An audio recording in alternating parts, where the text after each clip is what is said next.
All right, what's up, guys? I'm going to follow yesterday's video, which was talking about the basics of the economy in Legends of Runeterra, and bring another new player-friendly video here describing essentially the differences between the 8 regions we have and a little bit of their core identities. Won't dive too deeply into their core cards, just kind of the overall strategies of what each region is really looking to do.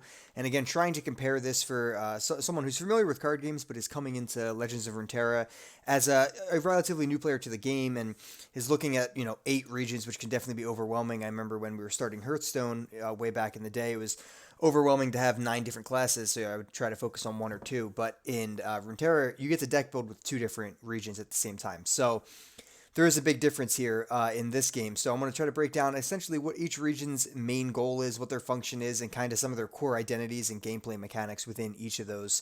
Again, this will be slightly new player focused, so if you are a veteran here, this might not be the video for you, but feel free to hang out, and as always, just annihilate that like button and make sure you're subscribed. But let's jump right into the gameplay here.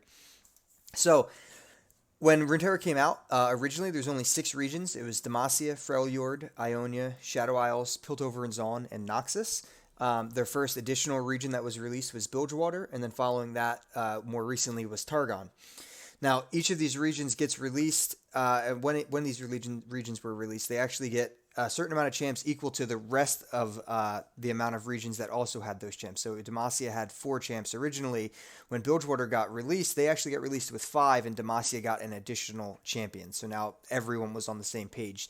The same thing is currently happening with Targon. So when this new region comes out, all of the other ones get elevated and come up to 6 champions, except they're doing a little bit of an extended release schedule for this, but in due time, all the regions will all now have 6 champions, and when a 9th region gets inevitably added to the game, every region will then have 7 champions, and they'll keep increasing the card count like that. So I'm going to take you through some of the different regions here and just talk about some of their core mechanics, like I said. And remember, when you're deck building, you actually get to pick 2 different regions and combine those. And that's very interesting in terms of deck building because you have a lot of possibilities. But let's just go right into Demacia. I think Demacia is probably one of the most simple. Now, this isn't a lore video where I'm going to explain the things behind all of their, different reasonings why these cards exist the way they do. But in general, Demacia is very combat heavy. They're very thick bodies. They have a lot of good statted units for their bodies, and they utilize specific keywords like Challenger and Scout are 2 of their big ones. So Challenger, as always, if you highlight over it, will allow you to pull out an opponent to challenge them. So it's like a dueling aspect. When you're attacking, you can pull who you want. That's a real big thing in Demacia, as well as Scout, which is essentially if you send an attack of just Scouts first, your board will actually ready, and then you can attack again after that. You'll get rallied is what they consider that. And that's a super interesting mechanic as well. In general, they're very board heavy. Like I said, you just play a lot of units on curve, so you have a mana curve, and obviously there's spell mana in this game, but they don't utilize that as much as most other regions do. They're playing units on curve, and really just your opponents have to deal with those units. They have really thick bodies, and the other 2 keywords that they utilize decently as well are Barrier, which is essentially you stop the first instance of damage, and then you have Tough as well. And Tough is they take 1 less damage from all sources. So essentially they are very combat heavy, right? So all of those things that I'm describing are about attacking, challenging, and then surviving. So these are like warrior type people. We have lots with Challenger, lots with Barrier and Scout, and that's essentially their main function. They've existed in the meta a lot, and a lot of it has been due to their allegiance unit. Now every region has an allegiance unit. Allegiance essentially is you'll get this bonus if the top card of your deck matches this unit's region. So you only run 1 region when you're making a deck with this, and you might be able to splash a few cards, but the more you splash, the lower chance you have of this. But this guy, Bannerman, has been a really strong staple in the game because essentially he just buffs the rest of your board. And since they're so unit heavy already and already have really good stats, you just kind of ride that wave of the unit curve, and you get really large boards with very big stats that are really hard to deal with. That's definitely the most basic form of what Demacia does. They have a lot of big units at the end that are attacking using Challenger and just staying alive. And in terms of their spells, a lot of it is combat trick heavy, involving striking. So Judgment is a card where your unit will strike, so it uses his power to hit everything else in combat. That's a big one. Concerted Strike is the same type of deal where you pick 2 of your units and they both strike 1 unit, so they just automatically deal their damage to a unit.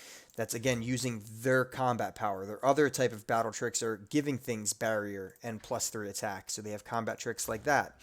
They also have a lot of access to rally to attack again. And then another core card would be single combat, which is 2 units strike each other. So they also deal the damage back, but you deal your damage to them as well. That's pretty much the heart of Demacia. A lot of challenge, a lot of unit-heavy focused battling, a lot of just thick bodies and combat tricks that are directly in line with striking each other. That's Demacia, and I'm not going to go through all the champions or anything like that. I'm just giving you an overview of each region if you're newer to the game. Freljord is like an ice region here. A lot of it has to do with the ability to freeze. When you frostbite something, you set their power to 0. They have a lot of things like that, and that's kind of their mid-range package, but what they're really known for is their ability to ramp. So they're a lot like Druid from Hearthstone. They have a lot of ability to ramp up their mana. That comes in the form of both spells and also actually units. Units help them ramp as well. And once they do ramp, they can play very big cards like their champion Tryndamere. And Anivia is a reoccurring, kind of like a zombie type character because she becomes an egg when she dies, and then she comes back out once you're enlightened, which is at 10 mana, which again lines up with the ability to ramp because you want to get to late game. So their main core identity is freezing things and then playing very large units toward the end of the game and using some board-wide removal like Icequake, which is dealing 3 damage to everything, giving everything minus attack, so that's how you can kind of stall. And when you finally do get to the end of the game, their big core play here is Feel the Rush and War Mother's Call, which are essentially you get to summon champions or units from your deck slowly, but they'll get a buff. Or for War Mothers is they just get summoned at the start of each round. So you ramp to a point where you survived all the mid-game rush, and now you are consistently just getting a unit every turn, and that unit gets bigger and bigger, and you'll eventually win that way. So like I said, their core mechanics, ramping, freezing, and dominating at the end of the game. And their other one more core mechanic is buffing units in your deck. So a lot of their cards will buff all of the units in your deck, which helps when you get to the end and you're summoning more things out of your deck. So that is the core mechanics of Freljord. Very strong region. And this is, again, just the core mechanics, but there are a lot of other things that you can build in these regions as well. Freljord 100% can make a more early game style mid-range pushing deck that has a lot of power. That's very viable as well. But I'm giving you their core mechanics and what we've seen the most out of the regions. Ionia is very interesting. Ionia is known for very tricky combat spells and just combat tricks in general. They are known a little bit for stall, and then they're known a lot of bit for, like I said, mid-range kind of really combo-y intense things. So they're known a little bit for stall because they have negating cards like Nopify, which essentially cancels a spell that costs 3 or less. And the original, the Deny, which just cancels any spell or skill. So they are very counterintuitive, like Blue and Magic, where they have counterspell, essentially. And they can, interfere with your opponent's game plan that way. And they have a character named Karma, who's also trying to get Enlightened, which is 10 full mana, like Anivia. And once she gets to cast all of the spells that you cast twice. So there's definitely stall decks with her in that sense. But that is one side of the region where you're trying to stall. Another side of the region is the keyword of elusive. So elusive is like flying in Magic, where only flying units could block them. So only other elusive units can block the Greenblade duo here, but they can go through when they attack and hit the Nexus. So a lot of their strategy is based around that. And on top of that, they have cards that will actually grant elusive or even just give, which give is for a turn, grant is permanent, but they will give elusive to your own units here, which will allow your units to get through to the Nexus, which is very important. They have a lot of things along those lines with elusive. As you'll see, there's just plenty of units here that have elusive. And they have a lot of good stalling techniques, a lot of things like this, which is stun an enemy and summon a body, so that's really good for stalling. They have things that give barrier and lifesteal, which is a great combat trick, but lifesteal is a great stalling trick because you get to gain your health back on your Nexus, which is huge. And they have a lot of things along those lines. So that's really, they're spell heavy. They have cards that draw more spells, and they have a lot of things that pretty much regard to spells and then some combat tricks. And one of the core identities that we've seen from this region consistently are elusive units, and I'm just kind of going through and popping some elusive units, not for you to memorize all these cards, but just showing you the differences in each region. So you'll see a lot of things with elusive in Ionia. Noxus is probably the most straightforward. Noxus has really only been known for aggro. They're a very aggressive region. Their champions are aggressive and pretty straightforward, and just pretty beefy with stats, and they want to punish offensively. That is what they're known for. They're known for early game attacks that are very damaging. So this unit is a 1/2/1, which is average, but she gets to deal damage whenever she attacks, which is very strong. The Battlecaster here gives everybody else on your board +1 attack when he attacks, so it's, again, very aggressive, pushing a lot of damage through. They have a lot of good early units. That this thing here is a one body, but it actually spawns a second when you play it. They have a lot of useful early game aggression that is utilized in plenty of different versions of aggressive decks. There's Spider aggro, there's Burn aggro, there's Discard aggro, which are all 3 different types of aggro, all utilizing the power of Nexus. And then on top of that, they have really good mid-range spells that are just straight up really good removal.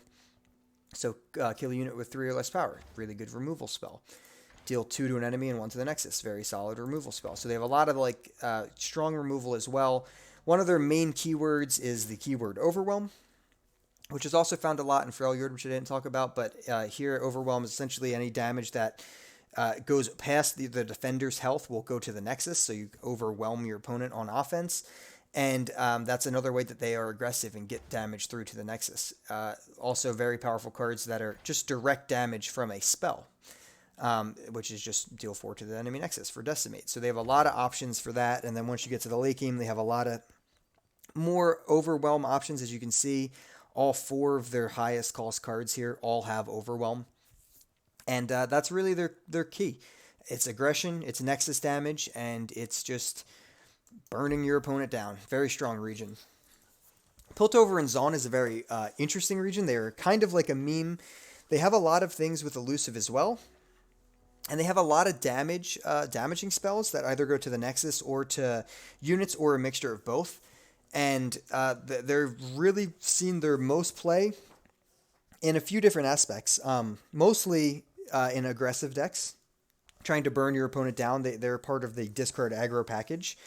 But Ezreal has always been a staple because he is all about targeting enemies with spells. So he has always been a staple using things like this, which is essentially deal X to an opponent, where X is how much mana you have left. That can't be done to the Nexus, but it's still very strong. Direct spells like Mystic Shot, which is just deal 2 to anything, so either the opponent's Nexus or one of their units. Cards like Get Excited, which you have to pay and discard a card to play, but you get to deal 3 damage to an opponent or their Nexus again. So cards like that are really the core identity of their region. And, lots of spells, lots of meme type cards with things like Heimerdinger and a few other, Teemo is a very interesting champion. So they have a lot of weird and funky things on top of the ability to just pour out Nexus damage.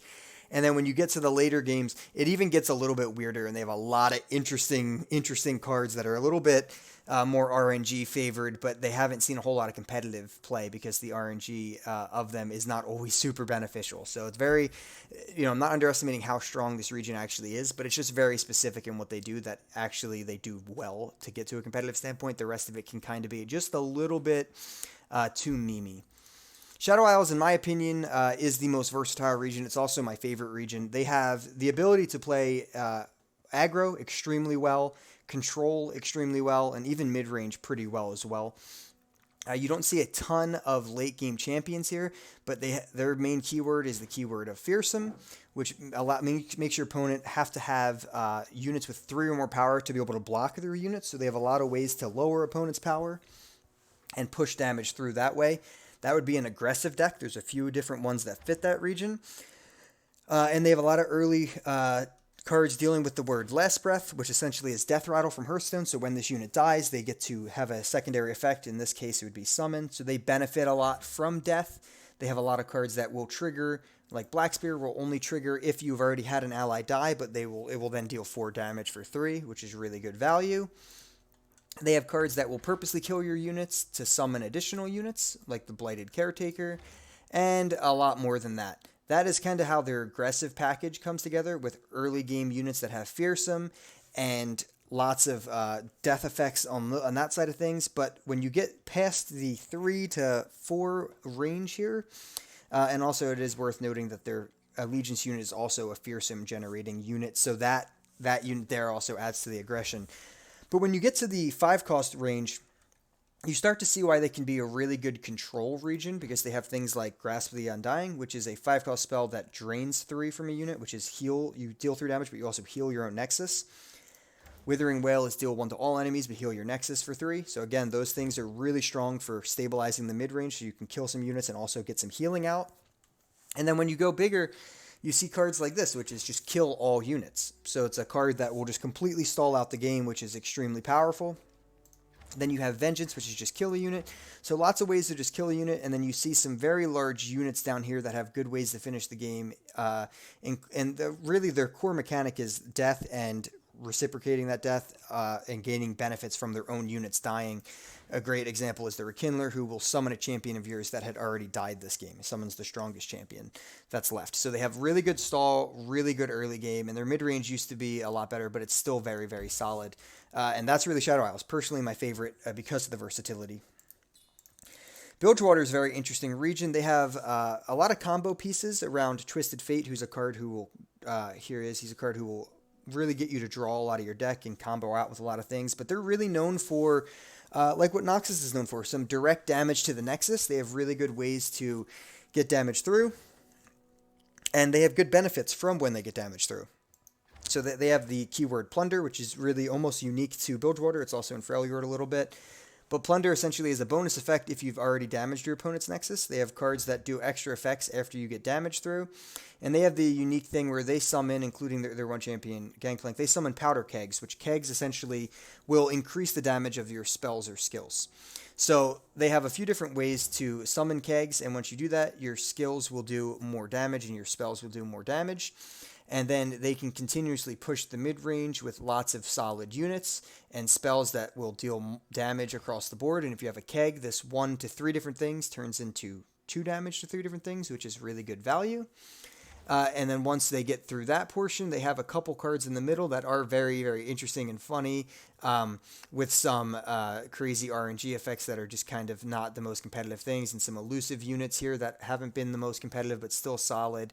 And then they top off the top end of their game with other things like Jack the Winner, who will create a card that gets to deal 2 damage to the opposing Nexus as long as you hurt yourself, which is another way to burn the Nexus down. And then a staple card for them is Riptide Rex, where he gets to shoot a bunch of cannons at your opponents if you can trigger the Plunder effect, and the cannons will deal damage to units and then to the Nexus as well. And cards like that really just finish off their thing. The other key deck that's been a staple as well is the Sea Monster archetype. That's a tribe in this game, so kind of like how Demon would be in Hearthstone. There's a whole deck based around sea monsters, which is pretty interesting. So that's really the core of their region. It's a pirate region, and they benefit from dealing damage to your opponent's Nexus before playing their cards, and they have a lot of ways to get damage through. So you see them paired with Noxus fairly often, but they have a lot of very interesting ways to play the region, which is cool. And lastly but not least, the most recent region is Targon. Targon is still incomplete. It only has 5 champions at the moment. They're adding a 6th soon to go along with Noxus and Piltover. There'll be 6 champions there very soon. Right now, there's only 5 in each of those regions, but in December, we'll get that next region. Targon is very, very interesting. They are all about these giant celestials. They have a 10-cost champion here who is a dragon who summons these crazy cards, and there's all these celestials in their region, which are cards that you only can get through the invoke mechanic, which is most similarly to the Discover mechanic in Hearthstone, if you're familiar with that, where 3 cards would pop up and you would pick one, except how in Hearthstone, the Discover mechanic could really pick from the whole pool of the cards. Invoke, when you pick a Celestial card, the Celestial package is 22 known cards, so you always know your options, and the RNG is very limited. And everything in the Invoke package is preset and very limited, so you know what you're getting. Your opponent can still play around with it, even though they don't know exactly what card that you're going to pick. They still have ways to play around it because they know what possible cards are in the package instead of like in Hearthstone where it could have been everything. So that's a very interesting mechanic. They're very thick bodies as well. Leona and her Daybreaking crew, which is another mechanic where if you play them first, they get bonuses. That's a very strong mechanic. It resembles Demacia in a lot of ways just for being big bodies. But then they have things like Diana, which are very combo-y, and that goes well with Shadow Isles, like a mid-range kind of rush deck because they have some aggression there. And then they have other things that go very well with, different spells from Ionia because they're very spell-heavy. So they are a very, very interesting region that does a lot of different things, and they're split in half between these two races of the Lunari and the Solari, and it shows in the region because they play so differently. And it makes it very interesting. They also have one of the coolest mechanics, which is healing, and there's ways to win with landmarks, which is a type of card. You can actually win the game not even by attacking your opponent, but just by healing your own allies. So they have a really cool mechanic there where you could just try to win the game by actually playing all healing cards. And one of the biggest things they're known for, which is everyone's favorite type of thing in fantasy, are dragons. As you can see, crazy looking two-headed dragons, which are pretty sweet. And my personal favorite, this guy, pretty awesome. So yeah, they have really big units at the end of the game that are just massive dragons. And then if we can type in up here Celestials, so you can actually go see the pool of Celestials as well.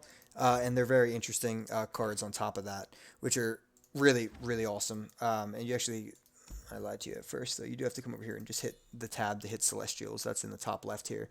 And then these are the Celestial cards, which are all crazy. They're based around stars, so they're just absolutely insane looking, and some of the best art that the game has seen so far, including this here.